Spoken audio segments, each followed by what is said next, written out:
What's up, guys? It's time for another video.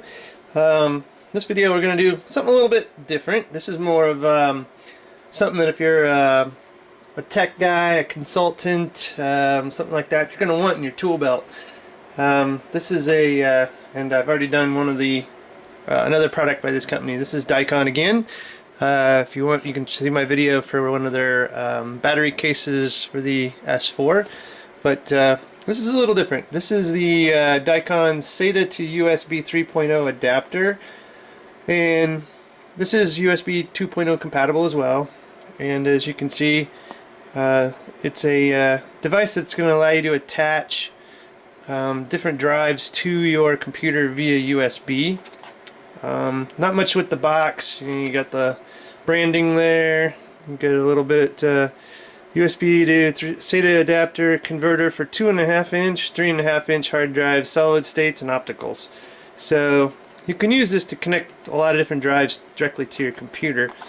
So let's go ahead and open this up. And this feels pretty durable. It's got some weight to it, but it's probably mostly here in the power supply. So let's open this up. We've got a power supply, a USB cable, and this is a 3.0 USB cable.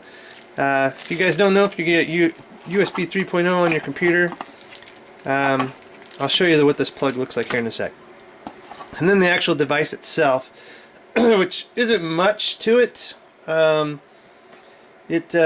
I thought I'd ordered the aluminum looking one, the chrome colored, but it looks like I got black, so that's nice. But anyway, here's the device itself, and try to get it to autofocus here. You have an on and off switch, your DC in, the USB 3.0, and you guys can tell, let me bring this just a little bit closer. You can see the 3.0 has a little different look to it than the 2.0 and under. Got a little notch in there. So if you don't have that on your computer, you may not be 3.0, but a lot of the newer computers have that. If you bought it this year, for sure it's got it, and maybe last year, mid-year or something. You should be 3.0 compatible. And then on this side you have the different connections for the drives. So not much to the little device there, but that it is. Then we've got our AC adapter, and then the USB cable. And it's not going to look any different on the other side. So you may not have the 3.0 looking connector on your computer, because this one here actually just plugs in normal on that, and then there's your 3.0 on this side. So computer back into the device. But just read the specs on your computer to see if you're 3.0 compatible. And again, this is backwards compatible with 2. You're just going to see a slower data rate, transfer rate. So you can still use this. So anyway, what does this do? Well, I pulled a drive. I actually had a drive, and then one of the reasons why I picked this up is because I don't know if anyone's got, this is like a Western Digital MyBook, and it's just an external USB drive. It was a 500 gig one, and I thought the power supply in it was crapping out, because this one is actually one that's got here we go, an AC adapter as well, and then USB connector. It's not just powered by USB.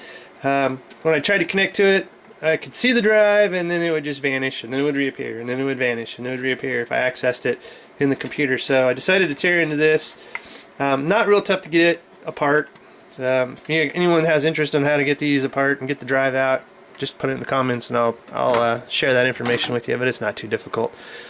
So I took the drive out.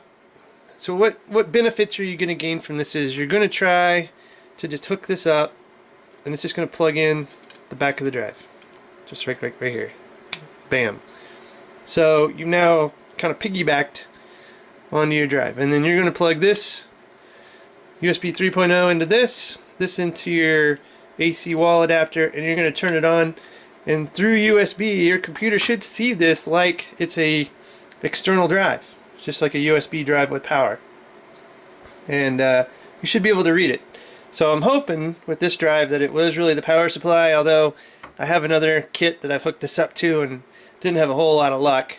So I think maybe the drive itself is going bad, something on the drive, not the power adapter. So I may just buy another drive and stick in this MyBook encasement and run with it. But I need to get the data off this drive. So this is my first attempt, is just going to go ahead and use this little gadget here to try to get the data off directly to a computer like it's just a USB attached drive and copy it across. If this doesn't work, I have another video coming up with another little gadget that is all computer free. It's almost like a drive duplicator, and hopefully that will work. So anyway, if anyone wants any more information on this, just feel free to leave it in the comments, and I'll try to answer your questions. And I'll have a link in the show notes too, where you can pick up one of these. Like I said, if you're just an IT guy or just a consultant or anything, this is one of those, you should have it in your tool belt, because if you go do trouble calls or whatever, people are having problems with computers. Hard drives are like one of the top things that go out in a computer, and unfortunately, if they don't have backups, then their data is lost. So this is an attempt to try to get the data off this drive, and actually also part of the troubleshooting to determine, is it the drive that's really bad, or was it something with the MyBook, like the internal components and power supply in it, to see which one is the faulty one here.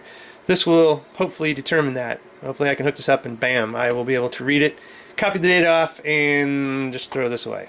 Or, yeah, just throw it away. So anyway, guys, if you enjoyed the video, if you want me to get a little more detailed, if you want to see this process in the future, like I said, if this doesn't do it, I got another process to go. I can actually do a video of the process, and if you guys want to see that, just let me know. It might be interesting, where you might just be like, nah, too technical, I don't want to know that part. But anyway, give me a thumbs up if you do like it, and subscription to the channel helps a lot. I'd really appreciate that. And thanks for watching, guys. Appreciate your time. Hey guys, I'm just doing a follow-up to this video. If you're not interested in the real technical part, you can probably just turn the channel. You don't need to watch. But probably not the best setup here anyway, but I'm kind of constrained. This is an awful short USB cable for this to go, so I had to actually come down here. But what I've done is I've hooked this up, plugged it into the wall, and put the USB 3.0 in, and then plugged it into the computer itself. Now the good thing was,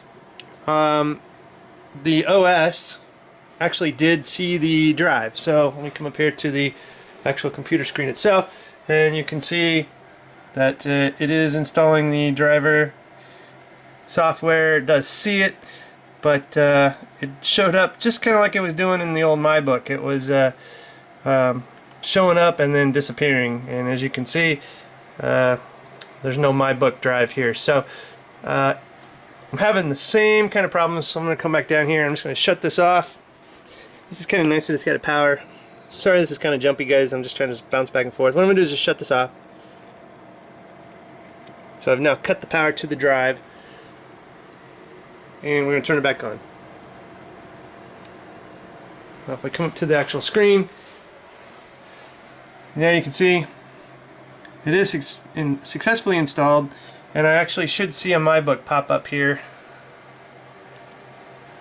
for just a split second, or maybe longer. I've been able to access it. There it is. So this is the actual drive, and I can click on it. I can get a directory, and then it pretty much vanishes after that. I try to access that, bam, it's already gone. So that's the problem I'm having. So it looks like it is actually a problem with the hard drive itself and not a component of the MyBook itself.